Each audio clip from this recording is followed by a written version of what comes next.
సమస్తమైన ఆశీర్వాదములను మనకై సిద్ధపరిచిన మన ప్రభువైన యేసు యొక్క నామమునకు మహిమ కలుగునుగాక. క్రీస్తునందు ప్రియమైన వారందరికీ నా స్తోత్రములు తెలియజేయుచున్నాను. ఈ ఉదయకాలమున మన వేకువ మన్నా యొక్క ముఖ్య అంశము మేలైన వాటిని విడిచిపెట్టుట. దీని ధ్యానార్థమై మనము ఆదికాండము 12వ అధ్యాయము 1వ వచనము మరియు 4వ వచనము వైపు మన పరిశుద్ధ గ్రంథమును త్రిప్పెదముగాక.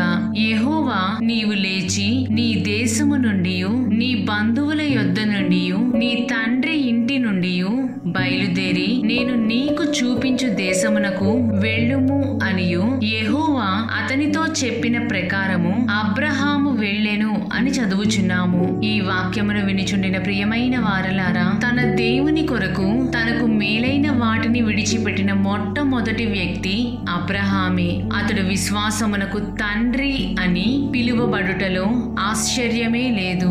ఈ దినములలో దేవుని వాక్యము మూలముగా మహిమగల ప్రకటనలను మనము పొందుచున్నప్పటికీ ఈ క్రొత్త నిబంధన కాలమునందు ఇతర అసమానమైన ఆశీర్వాదములు మనము కలిగి ఉన్నప్పటికీ అనేకులు దేవుని కొరకు మేలైన వాటిని కాదు కదా, కీడును కలిగించు వాటిని కూడా విడిచిపెట్టుట కఠినముగా గ్రహించుచున్నారు. ప్రియమైన వారలారా, దేవుడు ఎందుచేత అబ్రహాముతో తన దేశమును, తన బంధువులను, తన తండ్రి ఇంటిని మొదలగు వాటిని విడిచిపెట్టుమని చెప్పెను?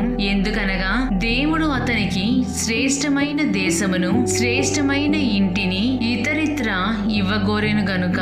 ప్రభువు మన కొరకు శ్రేష్టమైన దానిని సిద్ధపరిచి ఉంటేనే దేనినైనా విడిచిపెట్టమని మనలను అడుగుట గాని, లేక దేనినైనా మన యొద్ద నుండి తీసివేయుట గాని చేయుదురు. నీ యొక్క శ్రేష్టమైనది దేవుని యొక్క అధమమైన దానితో సాటి కానేరదు. దీనిని మనము ఆంగ్లమున గమనించినట్లయితే your best cannot be compared with God's least అని చదవగలము. మనము సామెతలు 10వ అధ్యాయము 22వ వచనమును గమనించినట్లయితే యెహోవా ఆశీర్వాదము ఐశ్వర్యమునిచ్చును, నరుల కష్టము చేత ఆ ఆశీర్వాదము ఎక్కువ కాదు అని చదువుచున్నాము. ఈ వాక్యము మనమెంతైనా నమ్మదగినదిగా కనబడుచున్నది. మనము ఈ లోకానుసారముగా ఎంత ప్రయాసపడినను దేవుడు ఇచ్చే ఆశీర్వాదములకు సాటి రానే రావు. మనకు సాదృశ్యముగా విశ్వాస జీవితము జీవించుటకు గాను పరిశుద్ధ గ్రంథమునందలి అనేక మంది పరిశుద్ధులు మాదిరిగా ఉండి ఉన్నారు. కాని యెహోవా అబ్రహామును సమస్తమును విడిచి రమ్మని చెప్పినప్పుడు అతనికి ముందుగా మాదిరి జీవితము జీవించి చూపించిన పరిశుద్ధులు ఎవరునూ లేరు. అయినప్పటికీ అతడు దేవుడిని మరియు దేవుడు నిశ్చయముగా తనని ఆశీర్వదించదనని చేసిన వాగ్దానములను దృఢమైన విశ్వాసముతో నమ్మెను. ప్రియమైన దేవుని జనమా, అబ్రహాము దేవుడు చెప్పిన విధముగా దేవునికి లోబడి తనకున్న మేలైన వాటిని విడిచిపెట్టి బయలు వెళ్ళినప్పుడు దేవుని యొక్క శ్రేష్టమైనదైన కనానును దేవుడు అతనికి ఇచ్చెను. కాని మనము లోతు జీవితమును చూచినట్లయితే దేవుడు లోతుతో పర్వతమునకు పారిపోమ్మని సెలవివ్వగా అతడు తిరస్కరించి దేవుని యొక్క శ్రేష్టమైన దానిని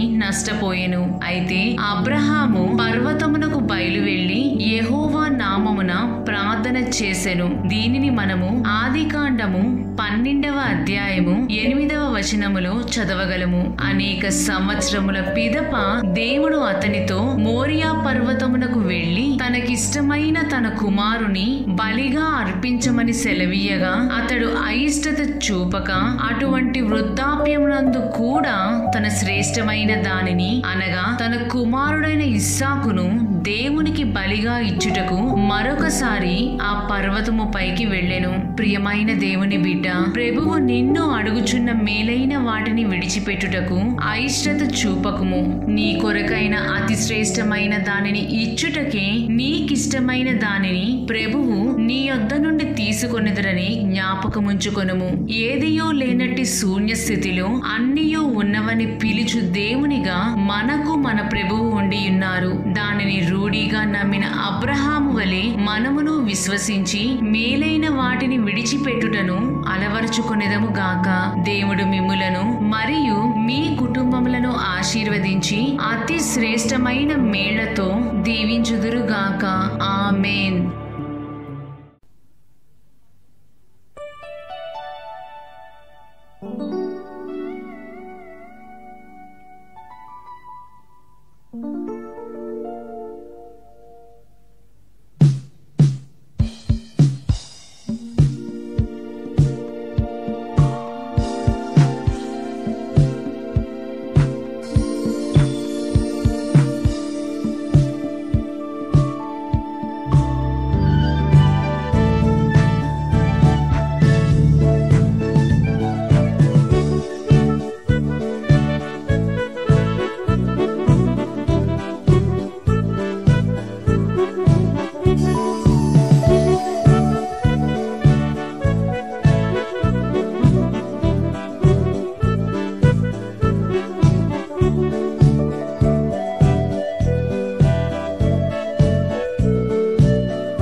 అధిక